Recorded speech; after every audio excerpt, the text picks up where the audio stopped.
Step 8. Becoming willing. There's a point in recovery where honesty turns outward. We've spent time looking at ourselves, naming our patterns, and acknowledging the wreckage addiction left behind. We've learned how our thinking works, how our behavior affects us, and how denial once shaped our lives. And then we arrive at a step that feels different. Step 8 doesn't ask us to confess. It doesn't ask us to fix anything yet. It doesn't even ask us to make things right. Instead, it asks us to look honestly at the people our addiction touched and to become willing to do something that once felt impossible. Willingness is uncomfortable. It asks us to stay present with regret without drowning in shame. It asks us to acknowledge harm without defending it. It asks us to hold responsibility without turning it into self-punishment. For many of us, Step 8 is where recovery stops being theoretical. It's where the consequences of our past stop being abstract ideas and start becoming real faces, real names, and real memories. And that can be frightening. But Step 8 isn't about self-destruction. It's about freedom. It's about loosening the grip of guilt, resentment, and unfinished business. It's about preparing ourselves to live differently, not by erasing the past, but by no longer being owned by it. I'm a recovering addict named Steve, and this is On Life's Terms. This channel explores recovery as it actually unfolds, honestly, imperfectly, and lived in real time. Here we talk about the inner work of growth, the emotional shifts that matter, and the spiritual principles that help us move forward. If you want to stay connected to this kind of conversation, take a moment to subscribe or follow and walk this path with us. What Step 8 really is. Step 8 reads simply, we made a list of all persons we had harmed and became willing to make amends to them all. But simplicity doesn't mean ease. Step 8 is not a checklist exercise. It's not about rushing to forgiveness or trying to clean up our image. It's a step of preparation, emotional, spiritual, and psychological. This step asks us to acknowledge harm honestly, not exaggerating it, not minimizing it, just telling the truth about where our addiction reached beyond us. It invites us to recognize that addiction doesn't happen in isolation. Even when we believed we were only hurting ourselves, our actions rippled outward. At the same time, Step 8 is not about accepting blame for everything. Many of us carrying shame for things that were never ours to own. This step is about clarity, learning the difference between responsibility and self-hatred. Most importantly, Step 8 focuses on willingness, not action yet, not repair yet, just willingness. And for many of us, that willingness doesn't arrive fully formed. It develops slowly, unevenly, and sometimes reluctantly. Why willingness is the real work. Willingness sounds passive, but it's one of the hardest skills recovery teaches us. We're not being asked to force ourselves into amends. We're being asked to soften resistance. Resistance shows up in many forms. Fear of rejection, fear of reopening wounds, fear of discovering we're not forgiven, fear of acknowledging that our actions mattered more than we want to admit.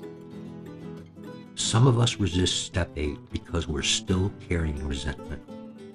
Others resist because we're overwhelmed by guilt. Some resist because the list feels endless. Others resist because it brings back memories we'd rather forget. Willingness doesn't mean liking the idea of amends. It means staying open to the possibility that making things right, or at least making things honest, can free us from carrying the past indefinitely. In recovery, willingness often comes before understanding. We don't always know how something will help us. We just become willing to take the next indicated step and trust that clarity will follow. Making the list without self-punishment. Creating the Step 8 list can be emotionally charged. Old names resurface. Old stories return. Moments we thought we'd buried come back into focus. This is where many people turn the list into a weapon against themselves. Every name becomes proof of failure. Every memory becomes a verdict. But that's not the purpose of the step.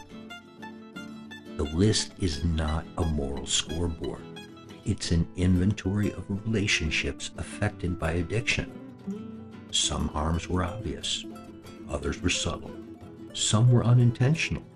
Others came from absence, neglect, or emotional unavailability. It's also important to include ourselves on that list. Many of us harmed ourselves deeply, physically, emotionally, spiritually. Ignoring that harm keeps us divided inside. At the same time, we learn to exclude things that don't belong. Abuse we suffered, situations where we were powerless, harm caused by others that we internalized. Step 8 is about truth, not blame inflation. This step teaches us discernment. It helps us see clearly where responsibility begins and ends. What Step 8 costs and what it gives. Step 8 costs us denial. It costs us the ability to pretend the past doesn't matter. It costs us the fantasy that we can move forward without reckoning.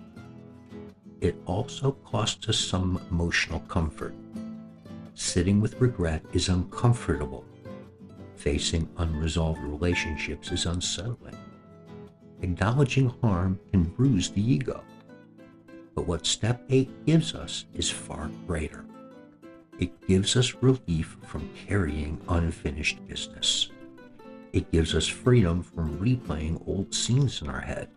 It gives us the possibility of peace, whether or not others respond the way we hope. This step begins to loosen shame's grip. Shame thrives in secrecy and avoidance. Willingness exposes shame to light, where it loses its power.